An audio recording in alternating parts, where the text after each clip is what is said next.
Buongiorno a tutti dalla sonamanica.com. Oggi andiamo a effettuare, con l'aiuto di questo splendido mazzo virtuoso 2016, dopo una breve mescolatina, un classico Any Card Any Number. Verrà chiesto allo spettatore di pescare una carta qualsiasi,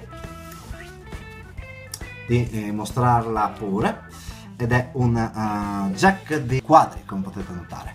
Questa carta viene posta sopra il mazzo verrà spezzato, la carta viene di nuovo mostrata chiedendo conferma della sua identità, jack di quadri.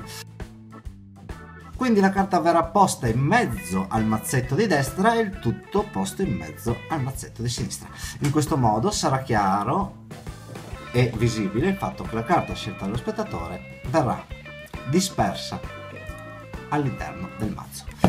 Questo verrà poi spezzato e si chiederà quindi allo spettatore di scegliere un numero qualsiasi dall'1 al 52.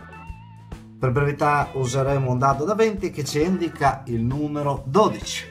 Quindi ne andremo a verificare l'identità della 12ª carta. La carta sarà la numero 1, il numero 2, il numero 3, il numero 4, 5, 6, 7, 8, 9, 10, 11 e finalmente la carta numero 12, che altro non sarà che il jack di quadri.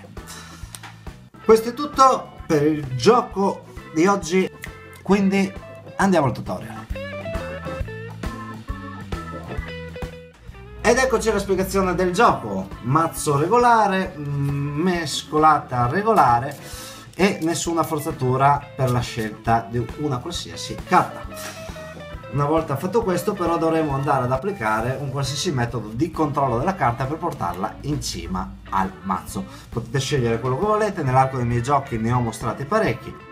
Nel caso specifico sono andato a mostrarne uno che però ha il piccolo inconveniente di dover mostrare comunque la carta dello spettatore, ma ai fini del gioco non ha grossa importanza.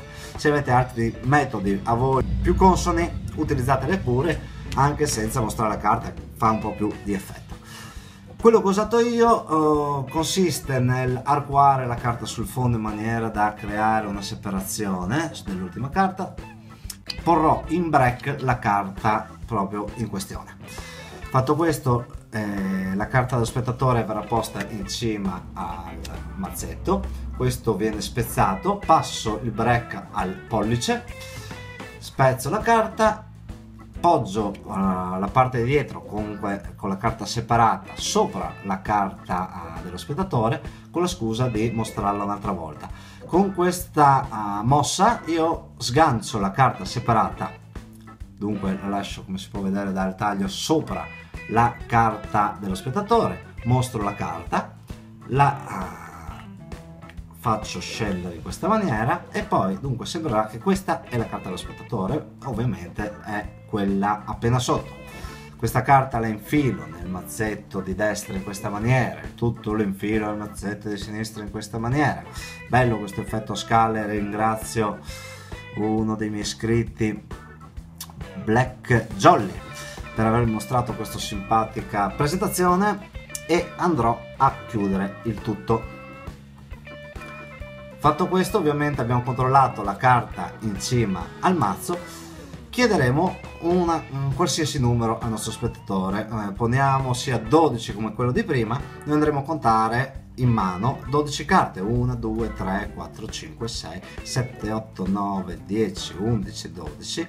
La 12ª la faremo sporgere leggermente, andiamo a chiudere il mazzetto e in questo momento andiamo a effettuare lo scambio. In che maniera? Facciamo per prendere la carta che sporge, che nello specifico è un 5 di cuori, e mentre giriamo il polso noi spingiamo dentro il mazzo questa carta e col pollice facciamo uscire la carta in cima, il tutto coprendolo con un movimento del polso come se andessimo a rivelare proprio la carta. Per cui quello che succederà è questo: noi andremo a estrarre in realtà la prima carta del mazzetto e andremo con la mano a infilare all'interno del mazzo e farla sparire, quindi la carta appena presa.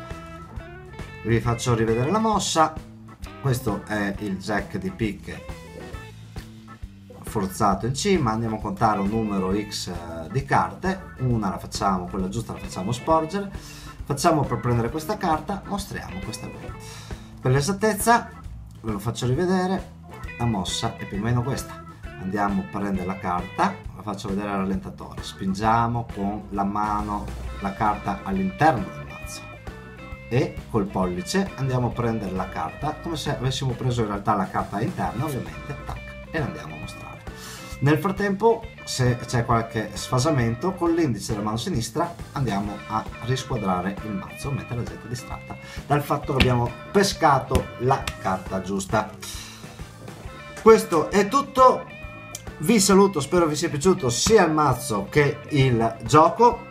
Come al solito mettete un mi piace qua sotto, come al solito spero vi siate già iscritti al mio canale. Andatevi a vedere anche lassonamanico.com, il mio sito di vendita. Vi ricordo che qua sotto vi lascio in descrizione anche un link per andarvi a comprare direttamente questo mazzo prima che finisca. Questo è tutto, saluti, alla prossima!